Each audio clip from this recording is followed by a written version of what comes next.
जय श्री जगन्नाथ। मु राजेंद्र आपण मैंने समस्ते देखते रूपकेशन यात्रा गपशप चैनल।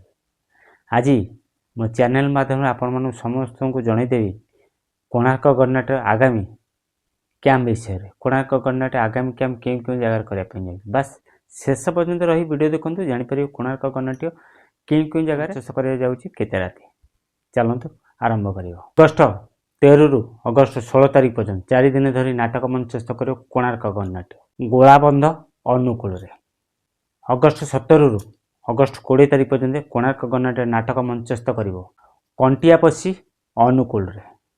अगस्ट 21 रु अगस्ट 24 तारीख पर्यंत 4 दिन धरी नाटक मंचस्थ कर कोणार्क गणनाट्य कंथपहरा अंशुपा आठगड़ कटक।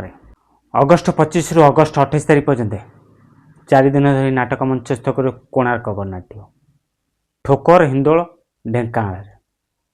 अगस्ट 29 रु सेप्टेम्बर 1 तारीख पर्यंत 4 दिन धरी नाटक मंचस्थ कर कोणार्क गणनाट्य बाउंशुणी बौद्धरे। आपण मानू जणीदेली कोणार्क गणनाट्य आगामी 5टी कैंप विषय। जदि वीडियो भल लगे निश्चित लाइक कर कमेंट कर सांगाती शेयर करूँ।